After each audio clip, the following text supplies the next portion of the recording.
Film ഗാരേജിന്റെ ഇന്നത്തെ cinema വാർത്തകളിലേക്ക് ഇവർക്കും സ്വാഗതം. മെയ് 24-ാം തീയതി തിയേറ്ററുകളിലേക്ക് എത്തുന്ന ഏറ്റവും പുതിയ മലയാളം സിനിമയാണല്ലോ ആസിഫ് അലി ബിജു മേനോൻ കോംബോയിൽ എത്തുന്ന തലവൻ എന്ന സിനിമ. ചിത്രം സെൻസർ ചെയ്യപ്പെട്ടിരിക്കുകയാണ്. UA സർട്ടിഫിക്കറ്റ് സിനിമ നേടിയെടുത്തിരിക്കുകയാണ്. സിനിമയിൽ ഏറ്റവും പുതിയ തീം ഗാനം പുറത്തു വന്നിരിക്കുകയാണ്. ട്രെയിലർ അടുത്ത ദിവസങ്ങളിൽ പുറത്തുവരും. തളപതി വിജയ് നായകനെത്തുന്ന ഗോട്ട് ഈ വർഷം സെപ്റ്റംബർ 5-ന് തിയേറ്ററുകളിലേക്ക് എത്തുകയാണല്ലോ. സിനിമയിലെ വിജയുടെ രംഗങ്ങൾ ഈ മെയ് മാസം പകുതിയോടെ തന്നെ പൂർത്തിയാക്കുകയാണ്.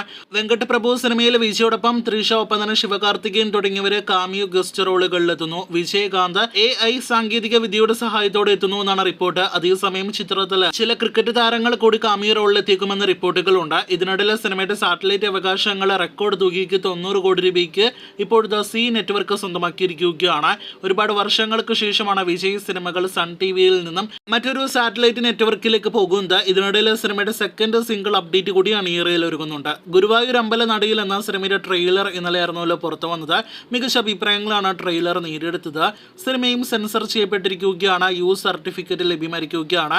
2 മണിക്കൂർ 15 മിനിറ്റാണ് സിനിമയുടെ ദൈർഘ്യം. മെയ് 16-ന് തിയേറ്ററുകളിലേക്ക് എത്തുന്ന സിനിമയുടെ ഓൺലൈൻ ടിക്കറ്റ് വിൽപ്പന നാളെ ഞായറാഴ്ച മെയ് 12-ാം തീയതി രാവിലെ 11 മണിക്ക് ആരംഭിക്കും. പൃഥ്വിരാജിന്റെ വരാനിരിക്കുന്ന മലയാളം സിനിമകളിൽ ഒന്നായിരുന്നല്ലോ RDX സംവിധായകൻ നഹാസ് ഹിദയത്ത് സംവിധാനം ചെയ്യുന്ന അടുത്ത മലയാളം സിനിമ. ഇപ്പോഴത്തെ പൃഥ്വിരാജിന്റെ തിരക്കുകളിൽ ആ പ്രോജക്റ്റ് വൈകുകയാണ്. പകരം ദുൽഖർ നഹാസ് കോംബോയിലാണ് അടുത്ത മലയാളം സിനിമ വരാനിരിക്കുന്നത് എന്നാണ് നിലവിൽ പുറത്തു വന്നിരിക്കുന്ന റിപ്പോർട്ട്. ദുൽഖർ നഹാസ് കോംബോയിലുള്ള സിനിമയുടെ അവസാനഘട്ട ഡിസ്കഷൻസ് എല്ലാം തന്നെ നടക്കുകയാണ്.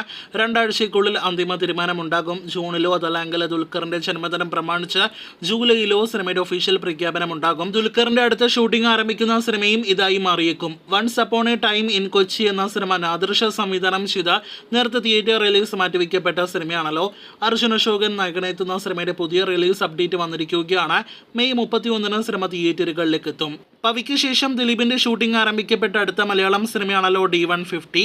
ലിസ്റ്റിൻ സ്റ്റീഫൻ നിർമ്മിച്ച് ബിൻഡോ സ്റ്റീഫൻ സംവിധാനം ചെയ്യുന്ന ദിലീപ് നായകനെത്തുന്ന സിനിമ നിലവിൽ ഷെഡ്യൂൾ ബ്രേക്കിലായിരുന്നു. മെയ് 20-ന് ശേഷം സിനിമയുടെ അടുത്ത ഷെഡ്യൂൾ ചിത്രീകരണം ആരംഭിക്കും. ഇനി 2 ഷെഡ്യൂൾ മാത്രമേ ചിത്രീകരണം ബാക്കിയുള്ളൂ. സിനിമ ഈ 2024-ൽ തിയേറ്ററുകളിലേക്ക് എത്തും. ടർബോ തിയേറ്ററുകളിലേക്ക് എത്തിയതിനു ശേഷം ഉടനെ ഷൂട്ടിംഗ് ആരംഭിക്കുന്ന അടുത്ത മമ്മൂട്ടി ചിത്രമാണല്ലോ മമ്മൂട്ടിയെ നായകനാക്കി കുറുപ്പ് റൈറ്റർ സംവിധാനം ചെയ്യുന്ന സിനിമ. ഈ മെയ് അവസാനത്തോടെ ചിത്രീകരണം ആരംഭിക്കുന്ന സിനിമയിൽ ഇപ്പോഴത്തെ മമ്മൂട്ടി ജോജു കോംബോ മാത്രമല്ല ആന്റണി വർഗീസ് കൂടി അഭിനയിക്കുന്നു എന്നാണ് നിലവിൽ പുറത്തു വന്നിരിക്കുന്ന റിപ്പോർട്ട്. സിനിമയുടെ ഒഫീഷ്യൽ അപ്ഡേറ്റ് അടുത്ത ദിവസങ്ങളിൽ ഉണ്ടായേക്കും. നേരത്തെ പൃഥ്വിരാജ് ഉപേക്ഷിച്ച മമ്മൂട്ടി സിനിമ കൂടിയായിരുന്നു ഈ പ്രോജക്റ്റ്. ഈ വർഷം തന്നെ സിനിമ തിയേറ്ററുകളിൽ റിലീസ് ചെയ്യാനായിട്ടും പ്ലാൻ ചെയ്യുന്നു.